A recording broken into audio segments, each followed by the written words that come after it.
Delingpod with me, James Delingpole, and this week is an example of why I think, no, actually I don't even think I know, why my podcast is the best podcast in the world.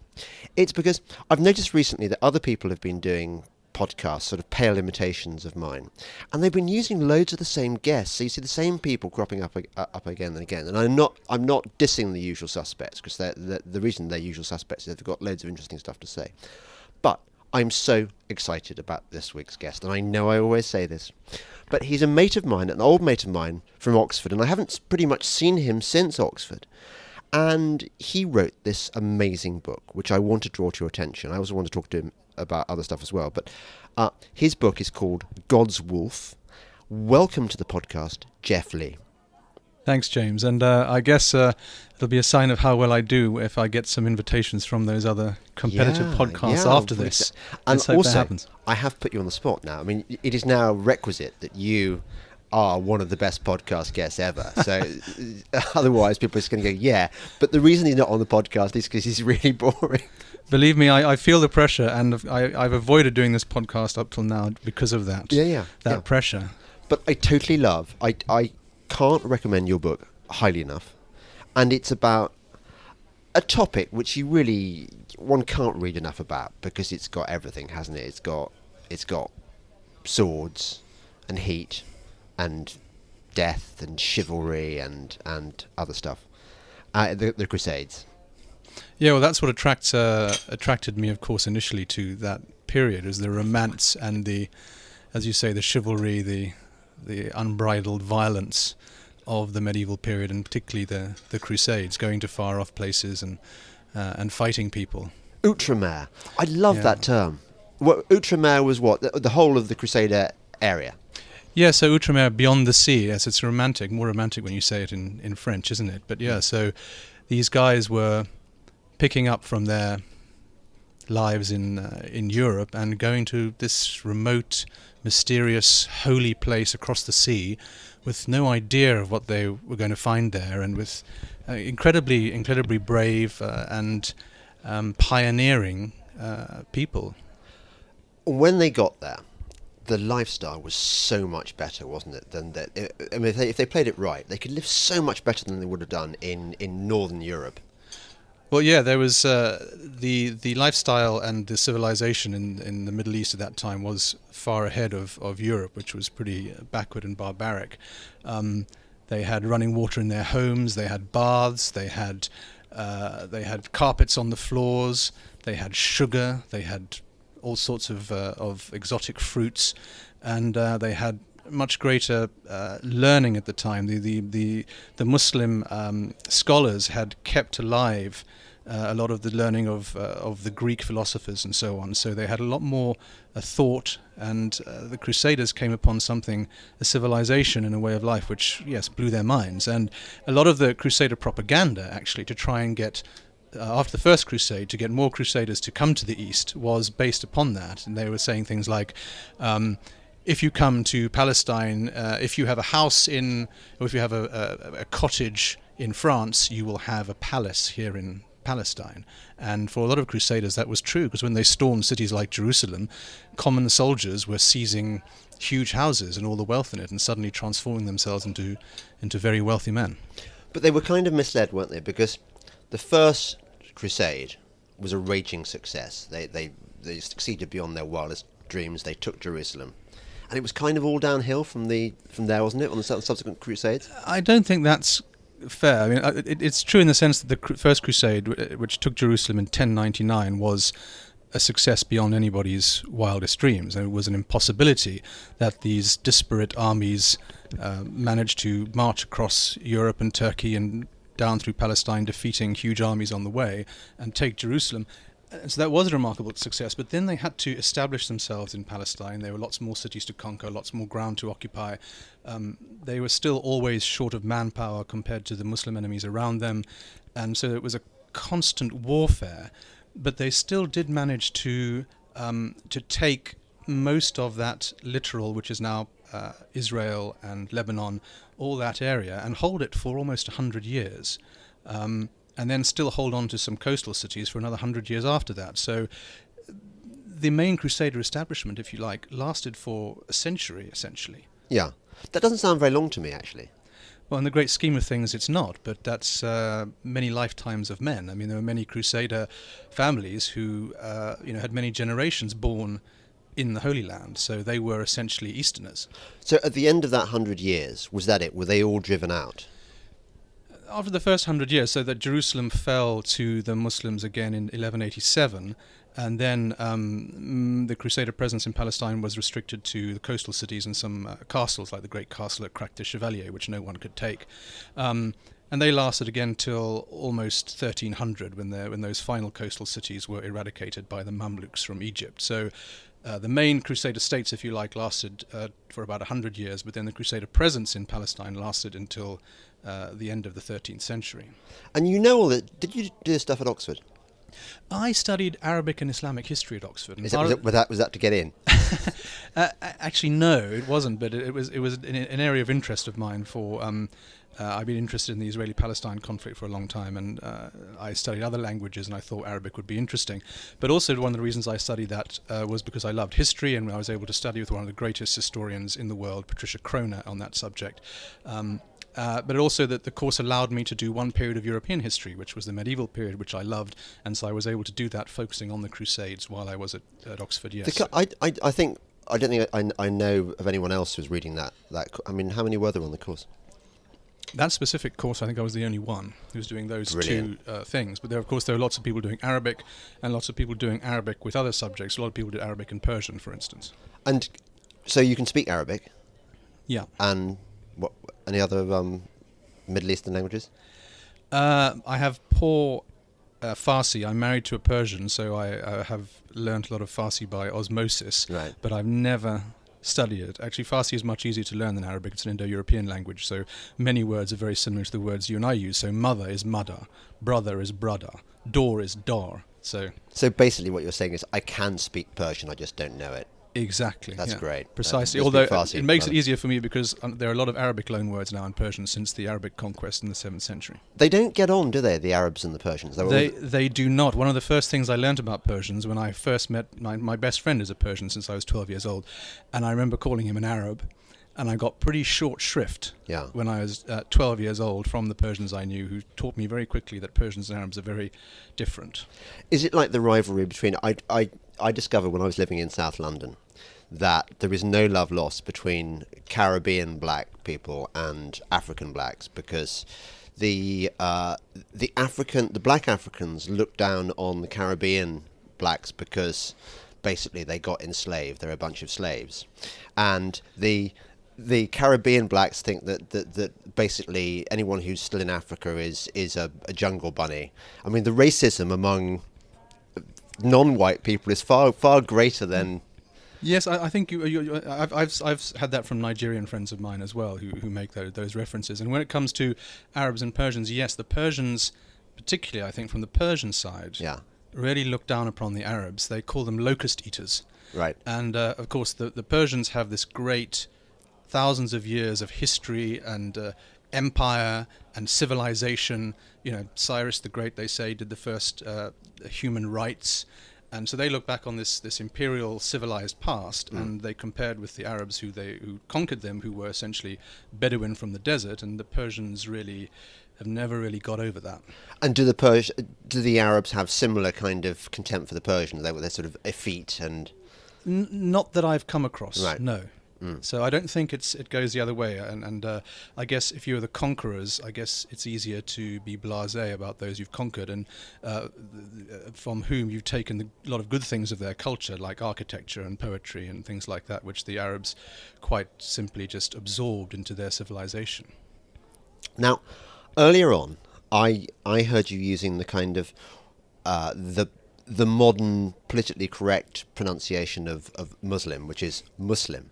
Now, I can forgive that because, after all, you've been immersed in this culture since university. But it is usually a tell for somebody who's about to give a really politically correct reading of the Middle East. And I want to reassure my listeners that in your case, this ain't so. Because God's Wolf is It's not the conventional history of the Crusades, is it? You've challenged some of the conventional views about the Crusades. Yeah, well, it's interesting. I say Muslim because that is how the S is pronounced in Arabic, obviously. But I hope the book is historically correct, not politically correct. Yeah. And I didn't approach the subject from that point of view necessarily. I approached it because I felt that the protagonist, Reynald de Chatillon, this great crusader character, had a bad press, or that he wasn't properly dealt with in the sources. But when you actually come to examine it in detail, you realize that the reason Reynald has not had his rightful place in history is because he does not fit with the current the paradigm, the zeitgeist, the received narrative about what the Crusades were. Exactly. Well, I mean, Stephen Runciman, for example, is he very PC on the Crusades? Runciman he wrote a marvelous 3-part history of the Crusades, which everyone should read, and it's still the staple book on the subject, and I reread it all the time. But yes, and certain things he does toe a similar line, and he has his own prejudices. For instance, Runciman loved the Byzantine Empire, right. So everything, all his Crusader writing was seen through the prism of how it affected the Eastern Roman Empire, the Byzantines, and he regards the sack of Byzantium by the Crusaders in 1204 as one of the greatest crimes ever committed by humanity. Right. But yes, when it comes to Reynald, he is very much in the camp of this man was a rampant, bloodthirsty aggressor, and to a certain extent that the Crusaders as a whole were these barbaric thugs who came to mess up this lovely Middle Eastern civilization. And if you asked most people in the street now, those that were even aware of the Crusades, they would come up with the line that, yeah, we were these brutal thugs who went and invaded Muslim territory, and we did all these terrible things, and we should feel guilty about it. Isn't that more or less the line? I think that's true, and I think that people do hold that view as a whole. In fact, the Pope, I think it was around the year 2000, issued a kind of almost an apology for the Crusades, and there is still this kind of residual guilt that we somehow went and invaded and were running a sort of colonial experiment, and that the local Muslims were these unsuspecting, peaceful victims of Western aggression, which of course is just complete anachronistic nonsense, because they were fighting amongst themselves quite happily all the time, and just another belligerent force was introduced into that area, and that, I think this is topical, because that view is held by, as you say, people who have any awareness of the period. And when it comes to Reynald, I remember talking to Boris Johnson last time I saw him, a couple of years ago, and Boris said, "Jeff," he said, "what are you doing now?" And I said, "I'm writing a biography of Reynald de Chatillon." And Boris, of course, knew who Reynald was. He said, "Why are you doing that, Jeff? The man was a complete bum." So this idea that Crusaders were wicked has permeated even unto Downing Street. Right. Yes, well, you introduced him at the beginning by pointing out that a letter from Al-Qaeda, a letter bomb from Al-Qaeda was addressed to Reynald de Chatillon? Yes, the Crusades are alive. So in 2010, I think it was, yes, Al-Qaeda in the Arabian Peninsula sent a couple of bombs by FedEx, and one of them to explode over Chicago, and one of them was addressed to Reynald de Chatillon, a man who died 900 years ago. Yeah, because I think apart from Boris, who's hyper educated, I don't think many people would have heard of him now, and yet you say his name lives among... Yes, he's still a hate figure amongst Muslims, certainly Muslims who are engaged and or Islamists, because he was a violent enemy of the Muslims at that time, an extremely effective warrior, which has led to his name going down in infamy with the Muslims, understandably. Less so that it's understandably it's gone down in infamy with the West as well. Yeah, so I think we must stop this teasing and actually cut to the chase. Tell us a bit about this guy's extraordinary story. So Reynald came from what is now Burgundy, a younger son, so probably didn't have much inheritance there. So he, like many younger sons, upped sticks and went with the Second Crusade, in this case, to Palestine to fight the Muslims, to fight for Jerusalem and the Holy Land, which was a fundamental inspiration for many young men at the time. The Second Crusade was a disaster, but Reynald did extremely well. He managed to marry the Princess of Antioch, the greatest city of the Crusader states and one of the great cities of the ancient medieval world. So he became Prince of Antioch. He was handsome, ruthless, ambitious, a very effective warrior. As soon as he became Prince of Antioch, he started to give some other aspects to his reputation, though, as well. So, for instance, the head churchman of Antioch was very annoyed that this man had come in and taken control of the city. So Reynald, to teach him a lesson, had him stripped naked and tied in the sun on the top of the castle tower and smeared with honey, so that bees and other insects tormented this aged prelate throughout the day. That was the kind of guy he was. If someone gave him any shtick, he took no prisoners. Yeah. And so he's Prince of Antioch, and then how does he establish his reputation? Well, he fought the Muslims very effectively while he was Prince of Antioch, kept them away, and kept away some very powerful Muslim princes from taking control there. He also added to his negative reputation by attacking the Byzantine island of Cyprus, which he sacked with great violence. It must be said, though, in retribution for being cheated by the Byzantine emperor of some money which was owed him. Nevertheless, what his troops did in Cyprus was something really quite extraordinarily shocking. He then was captured by the Muslims and spent 15 years in prison in Aleppo until he was ransomed by what was then the highest ever ransom paid for a Crusader leader, 200,000. Who paid that? It's not exactly clear who paid that, but it was the sources say it was raised by his friends, but it's not clear who those friends were. Now that scene in Aleppo, I find extraordinary that anyone could survive a year in the Aleppo dungeons, let alone 15 years. So just describe what it was like in that mound. Yes, Aleppo is built upon this mound which has been there for centuries. In fact, they say Abraham grazed his sheep on the hill of Aleppo, which is haleb, which is milk in Arabic, which is where the stories come from, that Abraham lived there. And it's built on this mound, which is like a warren of tunnels and dungeons. And many Crusader leaders were imprisoned there, and some died there in agony. One, Jocelyn of Edessa, the prince of the Count of Edessa, died blinded in a jail, and then one of his sons was then thrown into the same jail by the Muslim leader there to kind of increase his agony. The leader of the Templars as well, one of the leaders of the Templars, a Knights Templar, died there in the dungeons of Aleppo as well. So it was a really harsh imprisonment. You didn't want to get captured, did you, by Nur al-Din was the kind of the bad boy at the time. Nur al-Din was the Muslim leader there, and he was a powerful warrior, and when he captured these guys, he didn't ransom them. A lot of leaders in the Middle East would be ransomed because they could be very valuable, and so it was quite worth keeping opposition leaders alive so you could then ransom them back and make a lot of money. Nur al-Din didn't do that. When he captured you, if you were a leader, he stuck you in jail. He preferred the kudos of having Crusader leaders in prison to the cash which they could raise.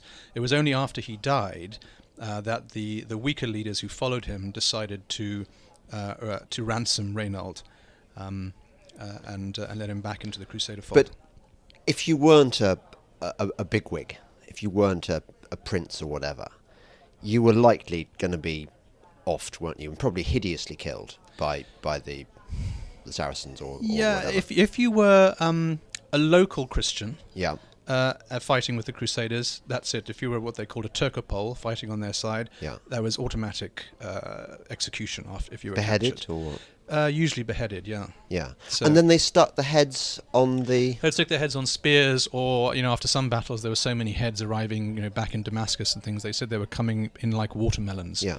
It was one of the things the Muslims liked to do after battles was behead the dead, and also, unfortunately, in some cases, behead prisoners as well. Yeah. But didn't Richard the First also attach the heads of captured Saracens to his? Richard the Lionheart was a fantastic warrior. I mean, his presence alone could terrify entire armies, and he was known for taking the heads of the Saracens who he had killed and attaching them to his bridle, so he would ride back after a battle with these heads slung around his horse. Yeah. Was that considered OTT, or was it fairly routine for the period? Pretty routine. I don't think any of the. I mean, those descriptions are simply those scenes are just mentioned. They're not mentioned with any particular commentary. They seem to be just accepted. But so, when we watch films like Kingdom of Heaven, is that the Ridley Scott one? Yeah. When we watch films like that, which I haven't seen yet, but you've described it in the book, but the general take now, Western take on the Crusades, is slightly guilt-ridden, isn't it? And it's slightly like, we are not worthy. The Saracens, and particularly Saladin, this marvelous prince, he was so much more civilized than we were. We were barbaric, and this lot were sophisticated, and they discovered all the, I don't know, science and technologies that were unknown in the West, and they kept the learning of the ancients going, etc., etc. How accurate is that version of events? Inaccurate, because the Muslims were just as violent and bloodthirsty as the Christians. That whole view, which is largely the view at the moment from the West, is skewed. It's not accurate. There were many different Muslim factions. There were Orthodox Sunni Muslims fighting heterodox Shia Muslims. There were Turks fighting Arabs. There were Kurds. There were lots of different local princelings were fighting each other. So the idea that the violence came from a Christian side is just not true. And the Christians themselves, were just as intelligent and just as capable of adapting and being civilized as the Muslims. And certainly Saladin, who, if you like, is the kind of poster boy for this idea that the Islamic civilization was inclusive and diverse and somehow more tolerant than the Crusaders, is a good example, because he wasn't. He actually had a habit of murdering prisoners after they had been taken. And he was, in my view, someone who specialized in assassination, in espionage, in a lot of the dark arts, and was certainly not someone who intended to live in any kind of tolerant, diverse compact with the Crusaders. He wanted to eradicate them. Right. And who was the better warrior? Well, I mean, Reynald's life is seen partly in this negative light because he's compared to Saladin, because he was a direct adversary of Saladin. In fact, he was Saladin's most effective rival. And when it comes to being a warrior, then Reynald wins hands down. And Reynald actually went in the front line and fought with great effectiveness and bravery. Saladin never actually got him his sword bloody in combat. He was sitting behind the lines. Yeah. In fact, the only times I've been able to find that Saladin actually used his weapon to kill another human being, both of those occasions were defenseless prisoners. One of them was, spoiler alert, one of them was Reynald de Chatillon. Yeah, he was. Saladin was a vengeful human being. In fact, my next book is going to be about Saladin, and I think that it'll be a slightly different take on him. I must say, I did get the impression that the odds were pretty stacked against you as a crusader in those times. I mean, I don't know how they didn't get defeated every time, because they were so outnumbered, weren't they? They were outnumbered constantly, but they were very effective warriors, and they were well armed, they were well disciplined, they were well trained, and interestingly, again, we have this image of them being reckless, charging knights who threw caution to the wind, and again, that's inaccurate. And if you look at the Muslim fighters who fought against them, they would say that the Franks were the most cautious in warfare. So they didn't commit themselves unless they felt they had a chance of winning, because they knew the danger of overcommitting, because they would be, if they were wiped out, then if they lost a large number of men, that was the end. I see that, yeah. But what was their tactic? They would their most powerful weapon was the mounted knight. So a heavily armored charge by mounted knights was their shock tactic, and they would march along with the knights behind a screen of infantry. letting the Muslims, who were mostly fighting on horseback, to come in and attack them and get closer and closer. And then when they felt they had the opportunity, the infantry would open and the heavily armoured knights would charge in an unstoppable charge at the enemy. They said that watching a Crusader knight, you could imagine that he could drive his lance through the walls of Babylon. Right. Okay. That must have been awfully hot in their armour. Yes, you'd think so. And there are occasions when you read that of people expiring through heat stroke and things. It's not necessarily knights. I mean, just anybody on the battlefield and on both sides. But somehow they seemed to manage it, and they would march sometimes day after day on fighting marches and manage to be effective. So somehow they managed, but yeah, it must have been baking. But did they perhaps have a kind of a fighting season, a bit like the Afghans do? Because the Afghans don't fight in the heat, do they? They fight in the No, they were fighting in the height of summer. The campaigning season in Palestine was, spring to autumn. So right. In the heat of the summer. And they had the most amazing castles, didn't they? I want to go to Crac de Chevalier, but you can't now, can you? You can go now. It's in the middle of a civil war there. Where is it? Syria. It's in Syria. Yeah. So I'm lucky. I have been there. I went before the wars. And I think it was occupied by different forces over time the last few years. But yeah, that's the most spectacular castle. My favourite Crusader castle, though, is actually Reynald's castle, which he took over after he came out of jail, and he re-established himself as a leader in the Kingdom of Jerusalem, which is now in Jordan, in a place called Kerak.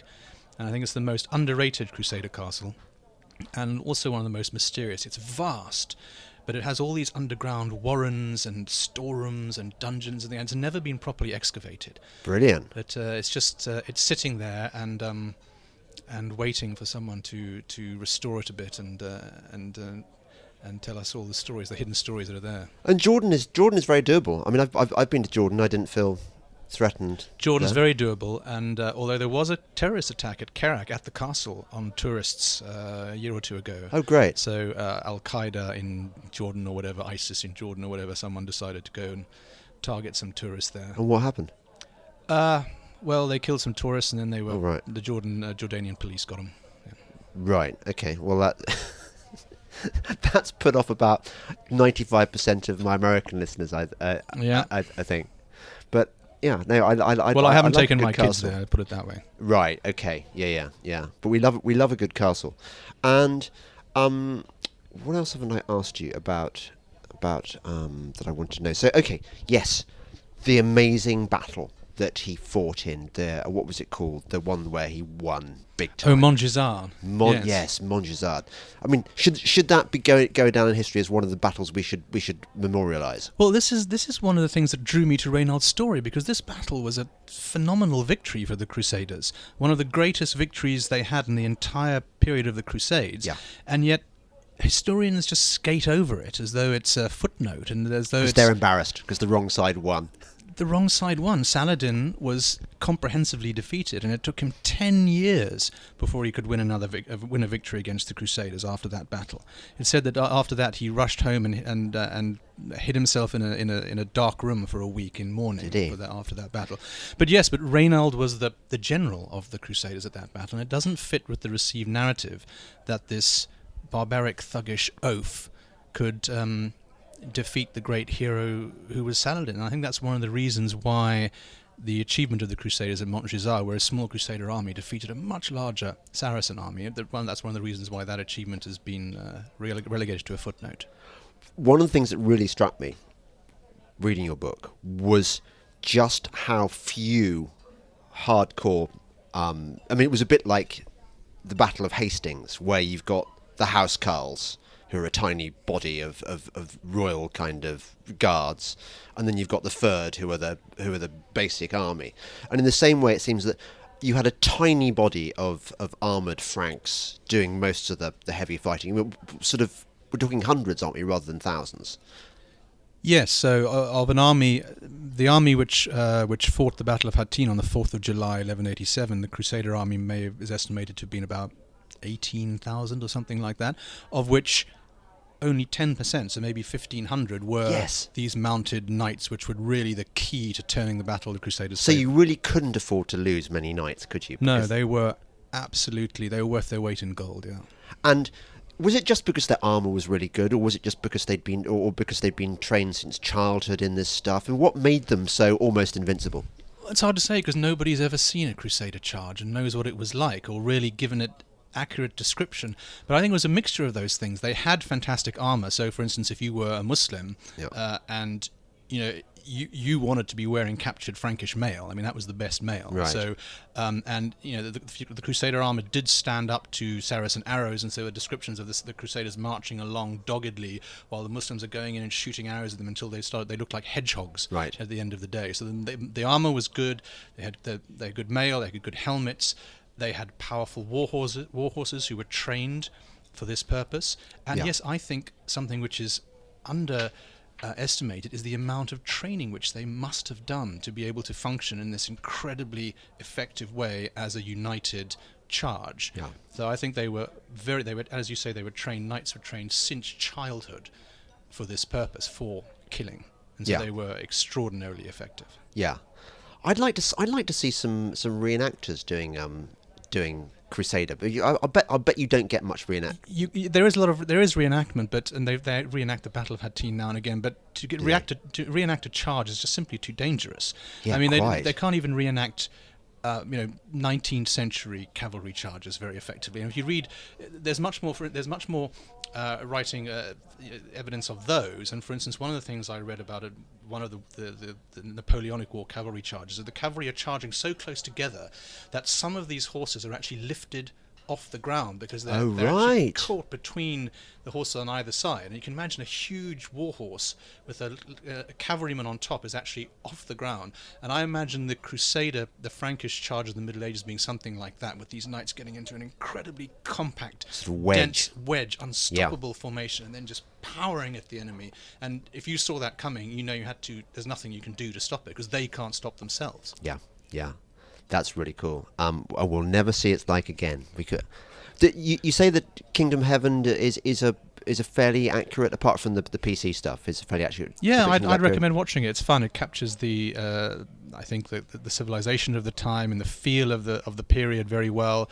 The idea it captures how a lot of these Crusaders were very integrated into Eastern life, speaking Arabic, wearing Arabic clothes, and so on. Where it really falls down is this idea that there was a faction, the Crusaders, who somehow wanted to live in peace with the Muslims and were quite happy, giving up the kingdom, giving up a Christian kingdom to the Muslims if it was going to lead to some peace, which is just not the case.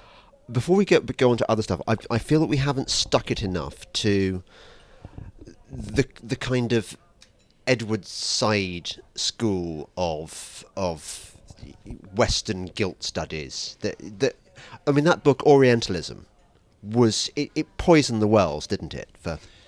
Yes. Edward Said has a lot to answer for there, and it was a book which certainly has dated very badly, I think.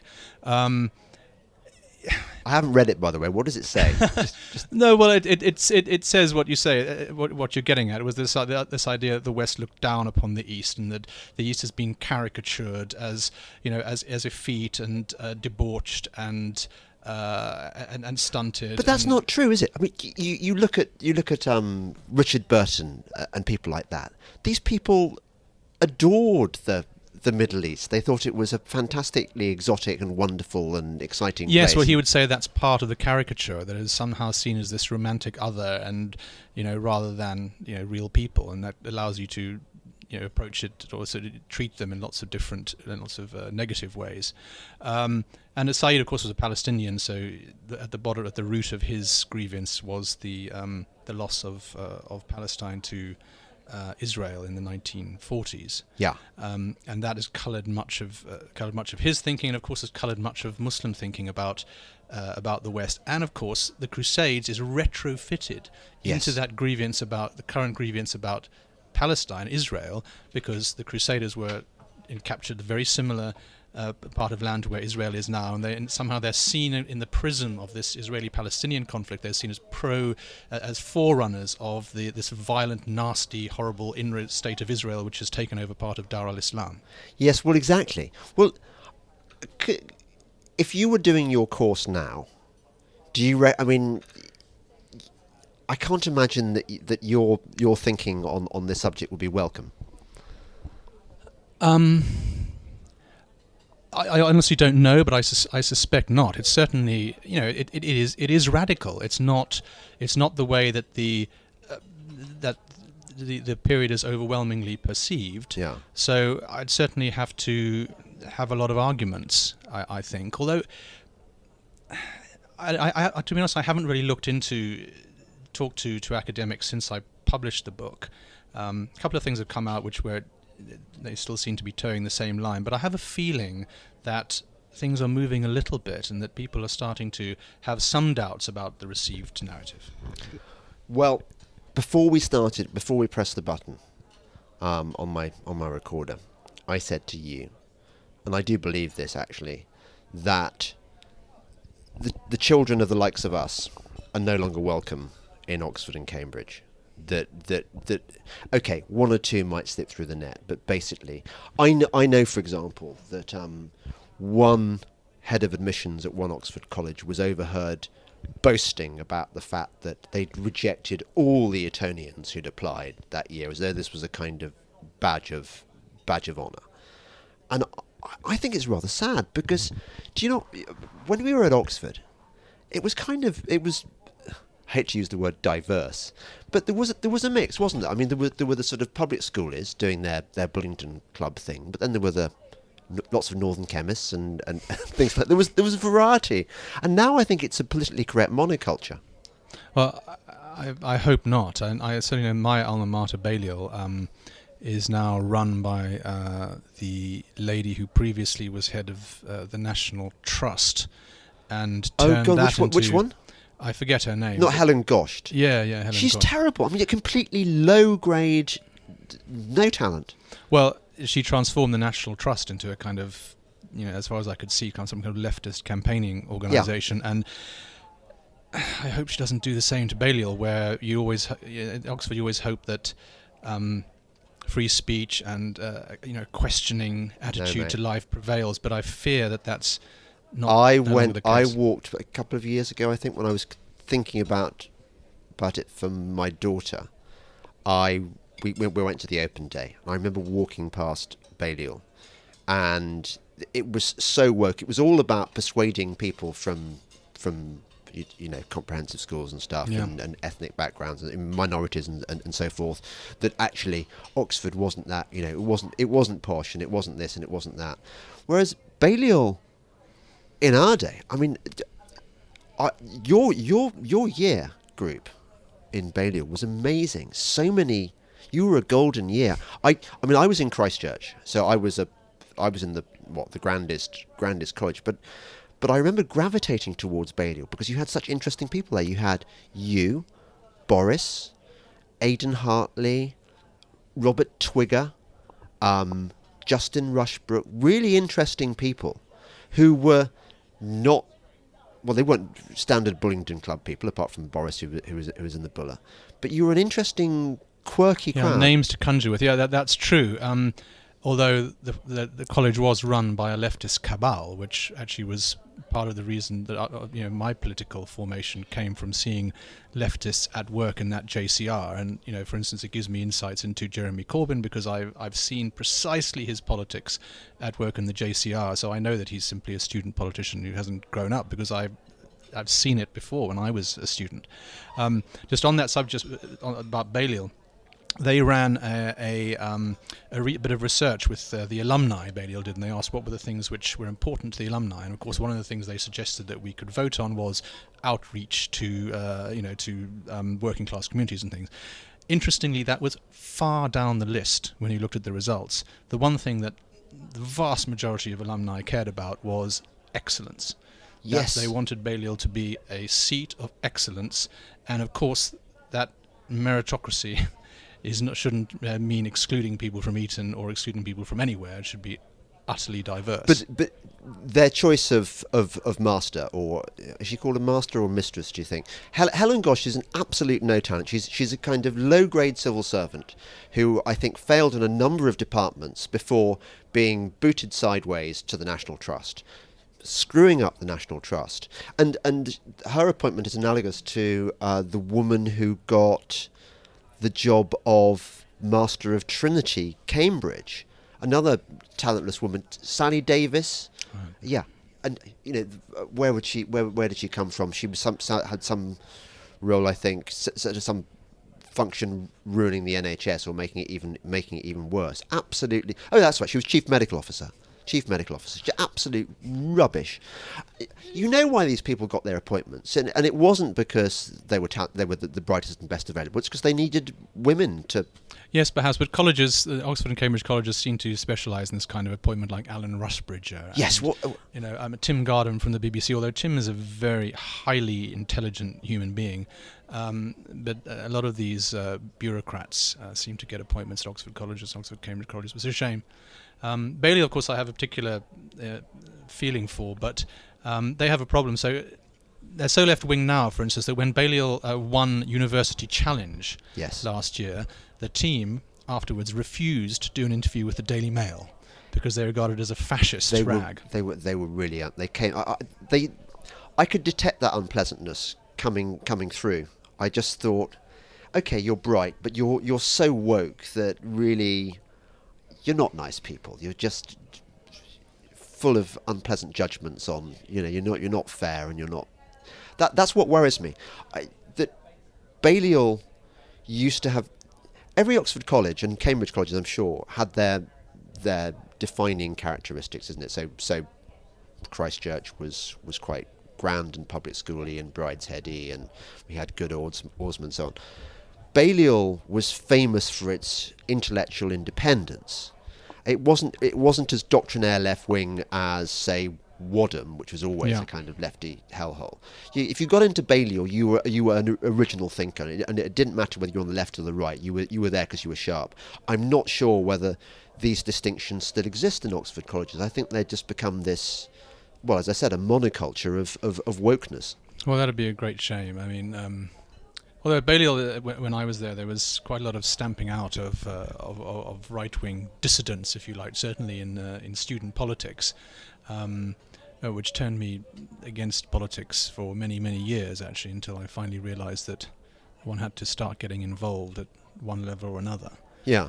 But yes, it does seem that, for me, the intellectual curiosity is the problem, because a lot of what I see in certainly leftism and, for instance, in history, is the avoidance of fact and the preference of some sort of emotional doctrine over what's really happening or what really did happen. Is it not the case that the further back in history you go, the more politically correct the field becomes? Because in the absence of a wealth of documentation, people are free to put their interpretations on. This is particularly a problem I gather in sort of early British history, where everyone's determined to prove that ancient Britain was a land of immigrants.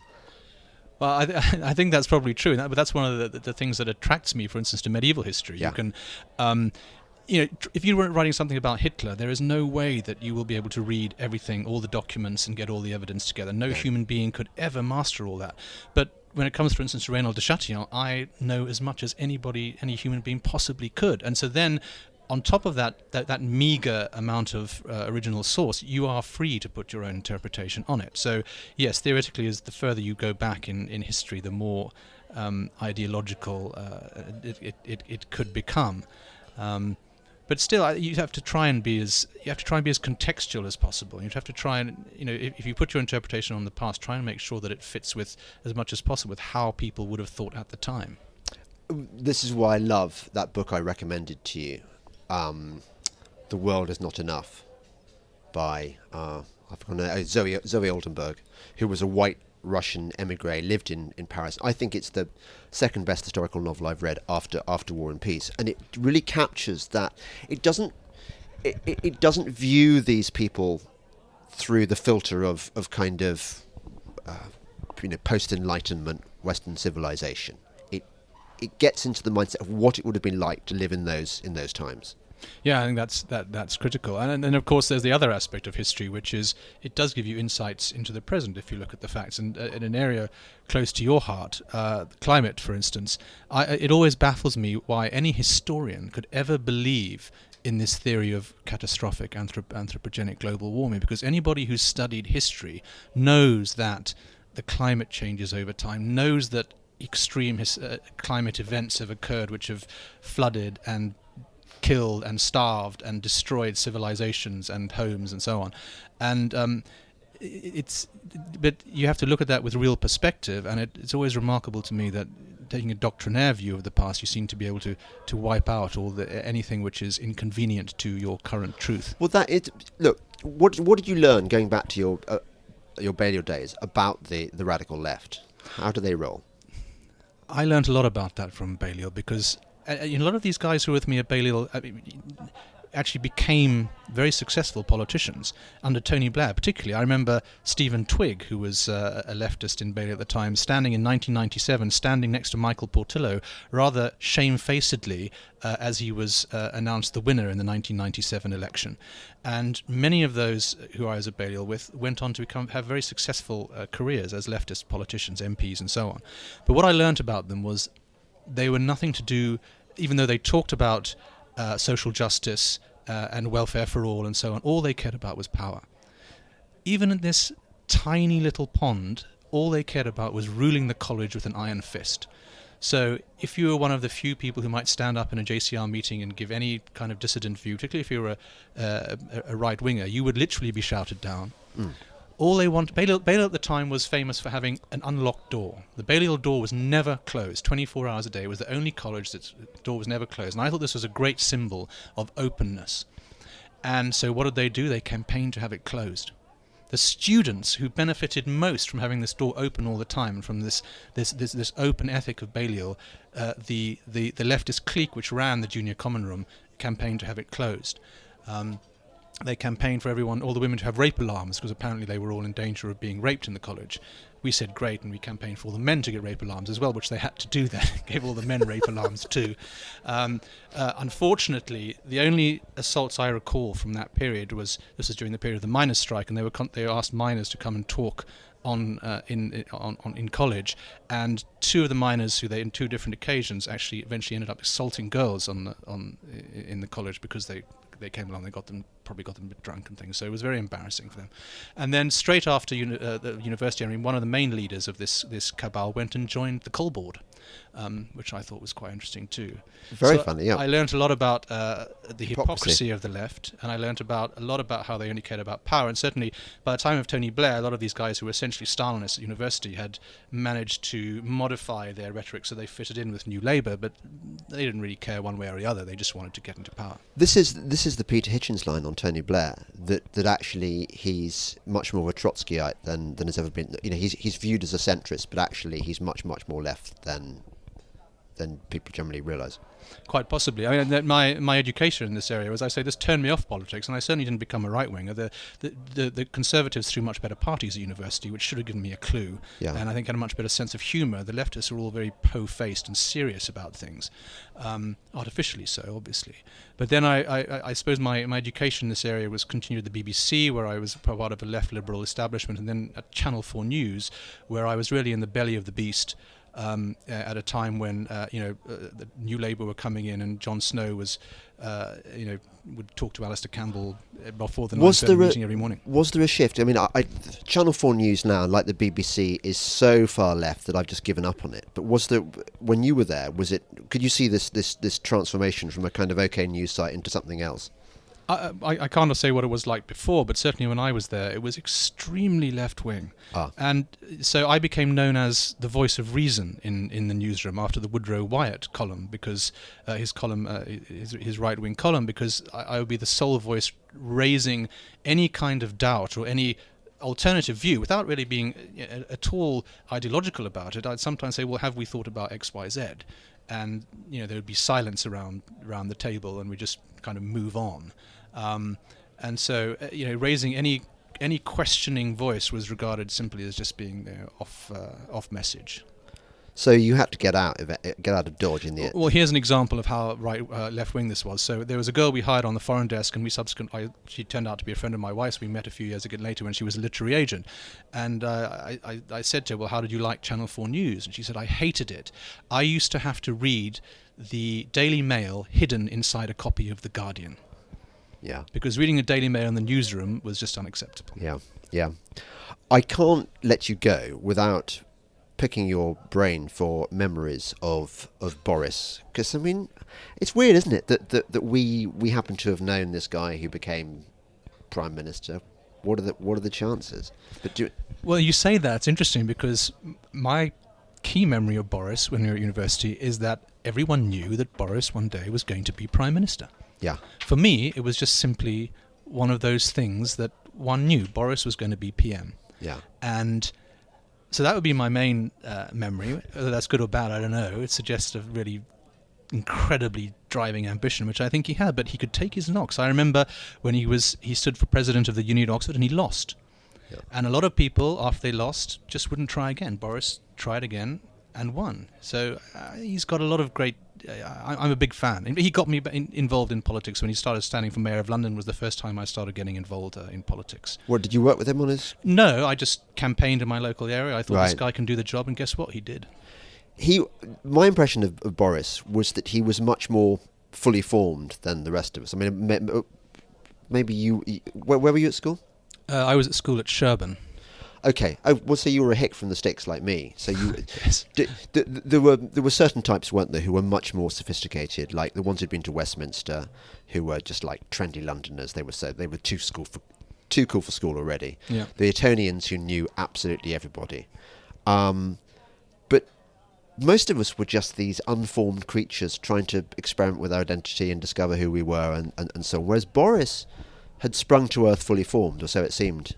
Yeah, I think that, I knew his sister Rachel as well very well, and I think as a family they were much more grown up and mature than the rest of us, and always had their eyes focused on things beyond university and a kind of long-term plan or long-term ambitions, which most of us just getting on with our daily lives and going punting and chasing girls. Exactly, going punting, trying to get laid, smoking dope I don't know about you, and getting drunk, Cheese Appreciation Society and so on. Yes, I ran that for a while actually. Did you? Yeah, Chapsock. I was secretary of Chapsock. Yeah. So there you are. You see that there's a mark of damn it. There's a mark of tremendous soundness. Yeah, exactly. I just spent my 3 years there, just sort of pissing about and doing a bit of academic. I mean, one did work hard in those days.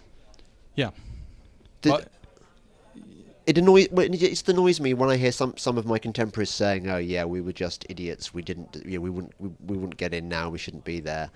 Actually, I've looked at how many essays I wrote, and it's a thick file, essays about 3,000 words, and we were doing two of those a week, which is compared to the other universities was pretty massive. Yeah, no, we did. You had to work, and certainly, I mean, if you're working with some of the tutors who I had, some of the lecturers who I admired deeply, one would really, you wanted to impress them, and you wanted to have them reading your stuff. So, you made an effort now and again. Yeah, Jeff, I really feel that it's about time we had some lunch.